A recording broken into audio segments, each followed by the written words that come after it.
Hey y'all, so I'm going to say it now, and I'll say it over and over again. Love is not abuse. Love is not abuse. Love is not abuse. I think that often we think, when we think of abuse, we think of abuse in a sense of physical abuse, sexual abuse, somebody blacking your eye, somebody hitting you.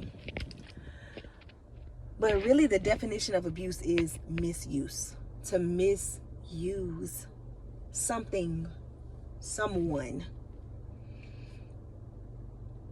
outside of God's given intent, or the Creator's intent.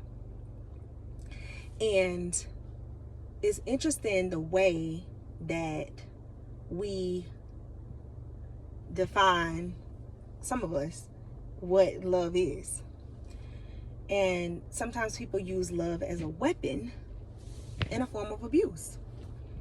Because you love me, you're going to tolerate and struggle and suffer and whatever, all these things with me. You're going to put up with this, that, or another because you love me. And that's love being used as a weapon against somebody else that's taking advantage of another person's care and concern for you by way of benefiting you, whether that be financially, whether that be physically, whether that be emotionally.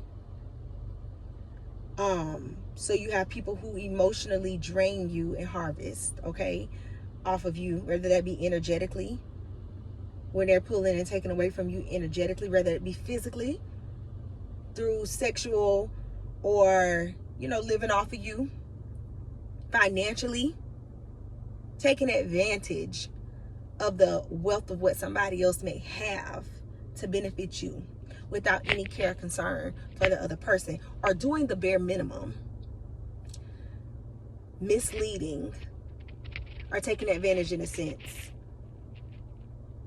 to be able to get your needs met. Now, each of us need to take accountability. The number one relationship with, everybody always say when I ask this question, what is the number one relationship? Everybody always says God. And I say yes, but I also say no. And the reason why is because I feel like the number one relationship that you have is with yourself. Because even the Most High allows us free will to be able to choose to be in a relationship with Him. So we have to hold ourselves accountable, even when it comes down to choosing Him. So if your number one relationship is with yourself, you also have to hold yourself accountable when in a relationship with another. But so often we're taught and we believe that because you love a person that you put up with abuse, misuse, these things from a person in the name of love. And I just wanted to come on today. I just got finished with the session, and I ended up having to close the books and just talk. Love is not abuse. It's not. And when we accept abuse in the name of love, we teach our children who are there witnessing wrong, tainted, toxic pictures and images or beliefs, messages about what love is. So to not decide is to make a decision. And our kids learn by default, whether we are teaching them one thing but actually doing another, or saying one thing but living another way. Like they're witnessing, they're taking it all in. What we do and what we don't do, what we say and what we don't say, is still teaching them at all times.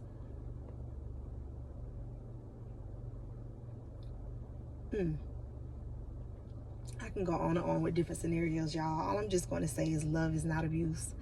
And love yourself enough to hold yourself accountable and getting out of situations that do not reflect the highest form and version of love for yourself, if that is what you're seeking in partnership, and your commitment in partnership with another person, with another human being.